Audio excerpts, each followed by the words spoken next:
As the world mourns Pope Francis, history's most secretive transfer of power begins. White Smoke, the path to a new pope, guides you through this momentous transition.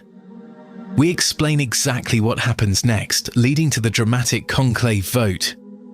Learn how each ritual unfolds, what each tradition means, and why these ancient ceremonies still matter today. Follow along as the throne of St. Peter stands empty and a new chapter in church history begins. White Smoke, available wherever you get your podcasts. Do you know what a group of flamingos is called? That's just one of thousands of facts you'll discover on 5 daily trivia questions. Hi, I'm Mark Ellison. Join me every weekday for 5 mind-expanding questions about everything from ancient history to modern technology. Perfect for impressing friends or dominating your next pub quiz. 5 daily trivia questions. And the answer, a group of flamingos, is called a flamboyance. 5 daily trivia questions.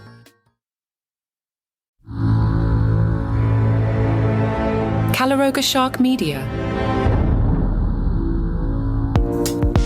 Hey there, I'm Johnny Mac with 5 good news stories. Now, when I started this program, I decided it was clean, and every now and then, I wish I could be a little naughty. I'm not going to be naughty, relax, but I kind of want to go full Samuel L. Jackson with this first story because I've had it with these hamsters on this plane. Nudge, nudge, if you know what I mean. A plane was grounded for 4 days with 132 hamsters escaped on board.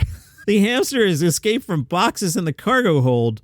Officials say the plane was kept at the airport for safety reasons, as the hamsters could pose a risk to the plane's electrical wires. Workers spent 4 days scouring the plane for loose hamsters. They caught them all. I hope so.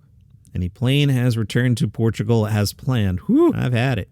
And can we make that movie with Samuel L. Jackson, please? Congratulations to Ben, winner of Chicago's Jeremy Allen White Lookalike contest. What did he win? $50 and a pack of Marlboro Reds?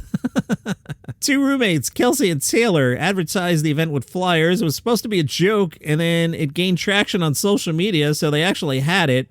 Ben said people started saying, "Hey, you look like the guy from The Bear." They just happen to have the same hairstyle. Ben says, "I just kind of like the way it looks. I haven't had it cut. That's the story there." Enjoy that $50 in the Marlboros. If you wind up getting cancer from the cigarettes, well, good news. British researchers have discovered one of the secrets behind a traditional Chinese medicine made from orange caterpillar fungus, and it has the potential to combat cancer. Apparently, the orange caterpillar fungus triggers anti-inflammatory and other health benefits with a compound called cordycepin, or something like that. I'm not the best at pronouncing scientific words.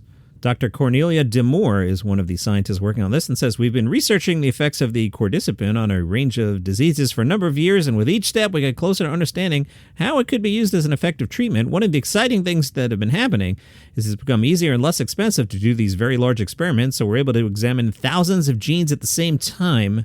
Meanwhile, in Poland, a father and son were out looking to find a historic Roman road. They didn't find the remains of the Roman road, but they did find 17 coins, which may be worth around 120 grand. These coins are all over the place. The oldest coin dates from 1587, the newest from 1641. These are thalers, from which the word dollar is derived. Several of the thalers were minted by Rudolph II in Austria in 1604, Frederick I 20 or so years later, and Leopold V in 1620. 2 of the coins were minted by Saxony ruler Johann George I in 1612 and 1624. Another was from a German protostate, and one was minted in southern Austria. So what's the deal? One theory is the burial was made by a merchant who wanted to hide his property from potential robbers. There was an inn about a kilometer away during the 16th century. A local historian said it was a common practice to hide valuables before visiting an inn. White Smoke. The path to a new pope explores humanity's most elaborate and secretive transfer of power, a process now unfolding following the death of Pope Francis. This series reveals the hidden rituals, ancient traditions, and behind-the-scenes drama of papal transition. As the Catholic world enters this solemn period of mourning and anticipation, join us in witnessing how the Church has perfected this sacred process over 2,000 years and what happens in these crucial days when the throne of St. Peter stands empty. White Smoke brings listeners inside the conclave that will determine who will succeed Pope Francis and lead the church into its next chapter. White Smoke, wherever you get your podcasts.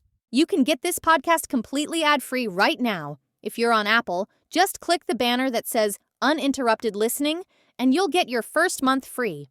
If you use Spotify or other podcast players, go to caloroga.com/plus.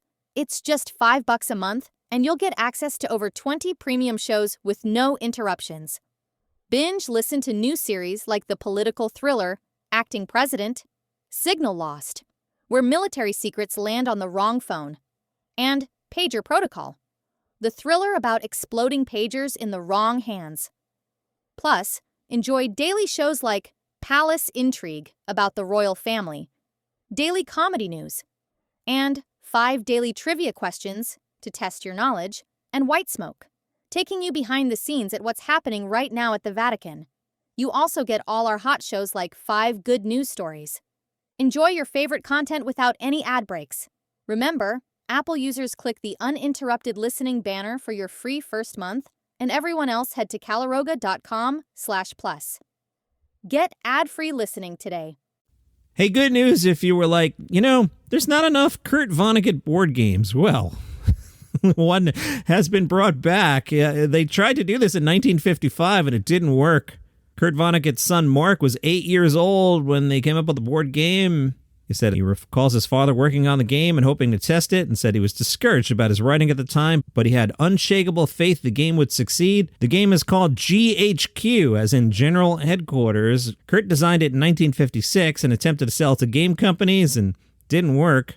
Game historian Jeff said, I first learned about GHQ in 2013, and as a Vonnegut fan, was driven to learn more. It took several years working with the family at Indiana University, but ultimately we were able to locate his original notes on the game and sample pieces. Barnes & Noble senior merchandise manager of toys and games Sabrina Falcone helped bring the game to life.